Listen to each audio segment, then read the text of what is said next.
mulheres cheias, jovens cheios. Acontece com eles o que aconteceu com Tito. Inevitavelmente o Espírito Santo os levanta para a obra de Deus. O Espírito Santo os impele para a obra de Deus.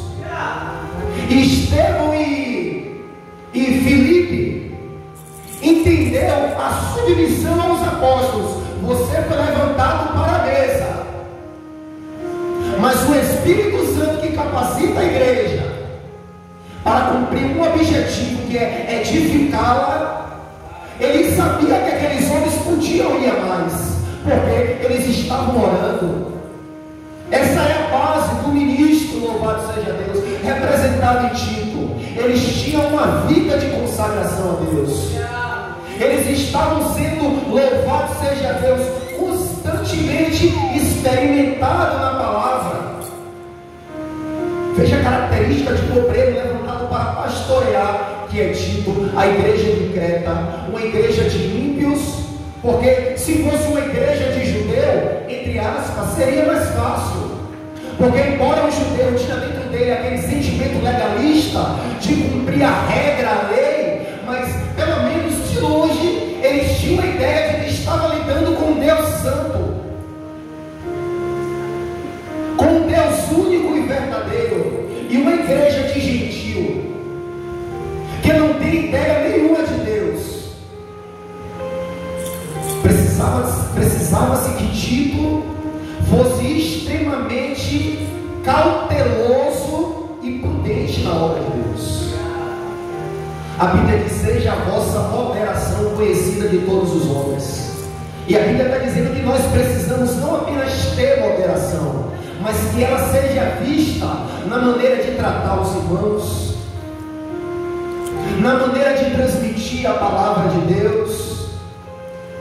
O crente, ele precisa ser dosado. E foi por isso que Paulo estava instruindo Tito. Lá Timóteo, Paulo escreveu: Timóteo, escrevo-te estas coisas pretendendo ir ver você em breve, mas para que, se eu tardar, fique sabendo como proceder na igreja de Deus, na casa de Deus, que é coluna da verdade. Tito não poderia chegar no altar. Isso vale para nós que pregamos a palavra e começar a dar indireta para os irmãos. Tito precisaria estar em espírito, e o Espírito Santo ia trazer a revelação ao coração do seu ungido, a necessidade de cada irmão. Não precisa o pregador pregar indireta. Se ele abrir João 8,32, e conhecereis a verdade, e a verdade vos libertará, essa mesma palavra que é viva, que é eficaz, que é mais cortante do que qualquer espada de dois gumes, ela se encarrega de produzir nos ouvintes o resultado que cada um precisa. Com essa palavra, se Tony está precisando de exortação, ela vai exortar Tony. Se o irmão aqui está precisando de um consolo, essa mesma palavra vai consolar a irmã do irmão. Se a irmã ali está precisando de um fortalecimento, essa mesma palavra vai fortalecer a irmã, porque ela é viva. Glória a Deus, aleluia. E Paulo estabelece Tito para colocar as coisas em ordem, porque a igreja, ela tem um caráter organizacional, fala de organização. E Paulo diz a Tito: olha, Tito, para que haja organização, aí vem a parte que muitos resistem.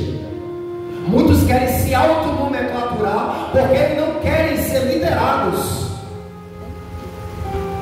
Mas para que haja um bom funcionamento do corpo, até o seu funcionamento psicológico, às vezes depende de uma autoridade espiritual sobre nós. Depende. Aí Paulo disse: olha, Tito, você vai chegar em Creta. O seu objetivo é colocar em ordem a igreja. Mas como se trata de um corpo, o coração ele não bate. O coração ele bate, mas não é ele que levanta o corpo sozinho. Ele conta com o auxílio dos rins. Ele conta com o auxílio do cérebro. Veja em que sentido a igreja ela é um organismo. Porque o coração é um organismo, era Tito, o homem principal, como nós conhecemos, o anjo da igreja, mas contava com o cérebro aqui, contava com o rim, ali o rim esquerdo, o rim direito, eu acho que tem dois, contava com as pernas ali, cada órgão era importante no corpo de Cristo, e Paulo disse: Tito, você não pode cumprir esse ministério sozinho, porque lá em Creta existem irmãos que não entenderam a doutrina, irmãos que estão barateando a graça por qualquer coisa. Você tem que estabelecer presbíteros, obreiros para o corpo. E daí vem a palavra supervisor, que tem a supervisão, não no sentido de ser melhor, mas no sentido de enxergar o que outros ainda não estão enxergando. E Paulo disse, em uma linguagem bem popular: levante, Tito, supervisores. Não é assim que a Americanas que você trabalha aqui? Não é assim que a Brasil Gás, que agora é Ultra Gás, que você trabalha, tem supervisores para quê? Os supervisores para trazer a organização para a instituição. Paulo disse: levante presbíteros, levante obreiros que vão te ajudar. E não se sinta restringido a ajudar só se você for obreiro, irmão, porque você é uma bomba nas mãos de Deus. Se você tem o Espírito Santo, a Bíblia, as Escrituras Sagradas falam: se alguém não tem o Espírito de Cristo, esse tal não é dele. O fato de você ter o Espírito Santo denota que você é de Cristo, e você tem a sua participação na obra de Deus. Você acha que nenhum irmão sem cargo ali não ajudou Tito no ministério? O apóstolo Paulo disse: eu fui informado pela casa de Cloé de que há contenda entre vós. Quem era a casa de Cloé? Era alguém que tinha uma visão da instituição, uma visão organizacional e uma boa visão. Alguém que sabia a visão de uma igreja carnal e alguém que sabia a visão de uma igreja espiritual, e disse: contenda não pode haver no meio do povo, eu vou informar ao líder da igreja. Paulo disse: eu fui informado pela casa de Cloé. Veja a cooperação, independentemente de cargo, de alguém que visa a sanidade da igreja, que visa a organização da igreja. Mais 5 minutos eu termino aqui. Então Paulo levanta Tito e diz: levante obreiros, mas esses obreiros precisam cumprir critérios. Eles precisam ser marido de uma só mulher. Veja o reflexo que alguém que tem compromisso com o altar, envolvido com a palavra, envolvido com a ministração, com o grupo de jovem, com o círculo de oração, porque esse primeiro tópico fala sobre a atuação de Tito, de alguém que está envolvido diretamente com o ministério. Veja a responsabilidade que aqueles que querem estar à frente de um determinado departamento têm que ter para com o corpo de Cristo. Paulo diz: tem que ter marido de uma só mulher, ou seja, tem que ser fiel ao seu relacionamento, tem que ser irrepreensível. As pessoas têm que olhar para ele e ver nele alguém dosado. Não é perfeito, porque se olhar para mim vai ver falhas, mas alguém que não traz motivo de escândalo, porque ele é a base. Quem está à frente é a base, serve como modelo para os fiéis, um padrão de sã doutrina. Paulo disse a Timóteo: tu, pois, torna-te padrão dos fiéis.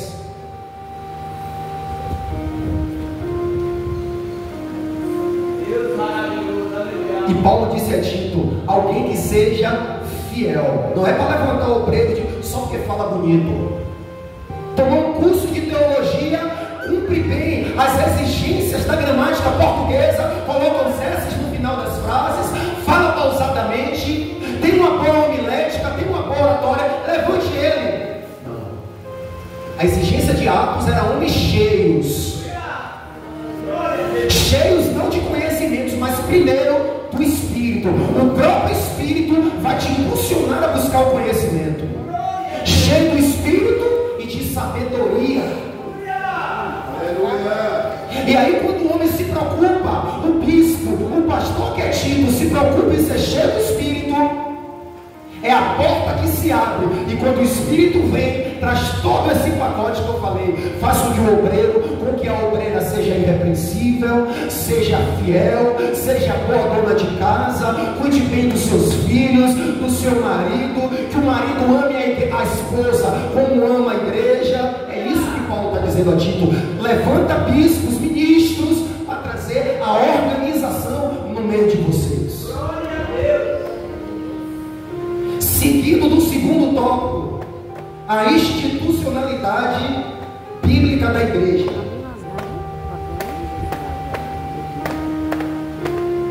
A institucionalidade bíblica da igreja, ela visa a organização. O que é instituição? Instituição, em uma definição bem clara, é todo ajuntamento que é criado visando um objetivo. A empresa que eu trabalho é uma instituição financeira. Só que a igreja de Cristo é uma instituição espiritual. Os irmãos entendem isso.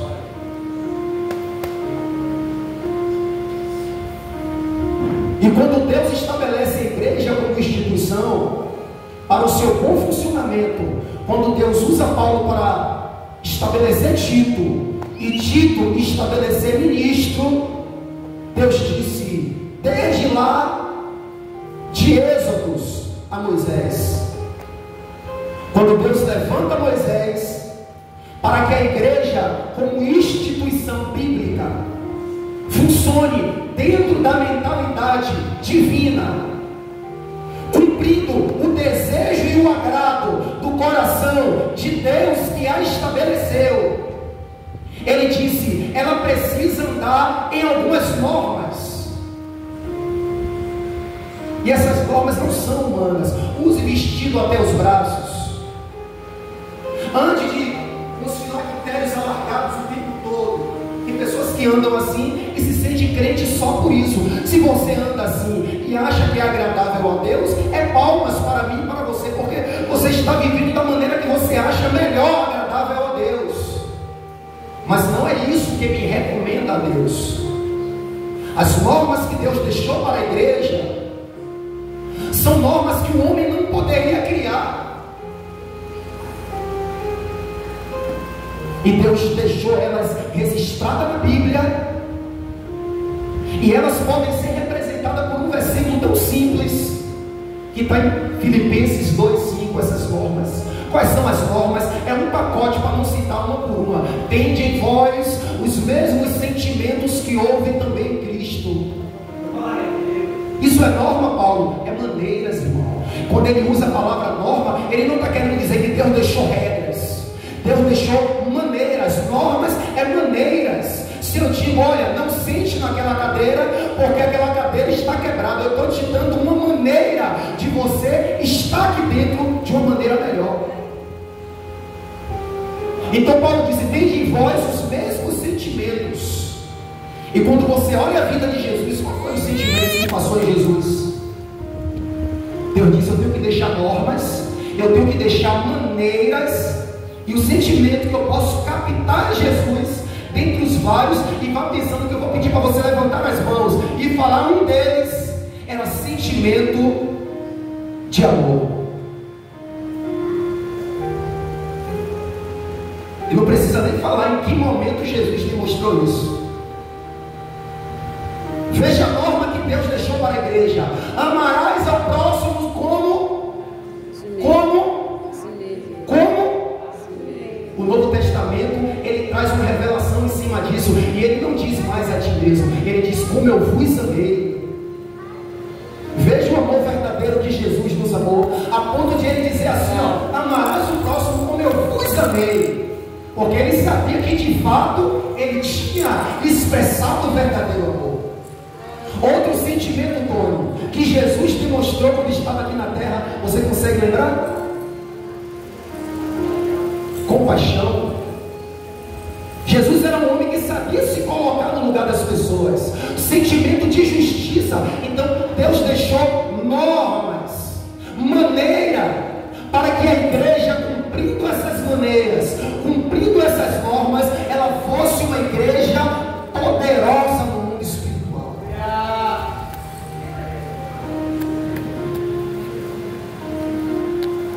fosse uma igreja que satisfaz o agrado de Deus. Seguida do terceiro tópico, organismo e organização. Organismo e organização são duas palavras, mas que elas têm unidade entre si. Porque organismo é o que nós falamos, os componentes do corpo. O irmão é o coração, o outro é o rim, o outro é o fígado, o outro é o braço. E a Bíblia dá um detalhe para você que às vezes nem quer ter a oportunidade porque fica com vergonha. A Bíblia diz: e os órgãos que nós achamos que é menos importante é o que tem maior funcionalidade no corpo.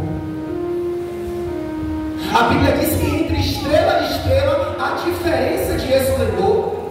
Então, organismo é justamente a cooperação de cada parte. Hoje eu sou um braço, estou aqui, ou talvez a unha do pé, estou aqui trazendo essa edificação para você. Daqui a pouco outro irmão sente uma orelha, sente um outro organismo que junta, coopera para o funcionamento do corpo espiritual de Cristo, vai trazer a cooperação dele. Organismo é o funcionamento de cada órgão em benefício do corpo. E organização é a maneira que esses organismos trabalham, porque o coração não pode querer atuar no momento que a orelha está atuando. Não pode a perna esquerda querer ir para um lado e a direita ir para o outro. Então, quando ele fala de organismo, é os órgãos. A irmã tem desejo no coração de levantar uma campanha, o outro já tem um desejo de vir, o outro já tem um desejo de trazer um visitante, o outro já é tomado com palavra de profecia, o outro já traz uma revelação, mas é tudo com ordem, porque a Bíblia diz: organização é quando um tem uma profecia, o outro que está falando se cala, para que todos possam contribuir com o funcionamento do corpo de Cristo. Amém, irmãos? E eu encerro a minha oportunidade agradecendo a Deus e a cada um dos irmãos por estarem aqui. Amém?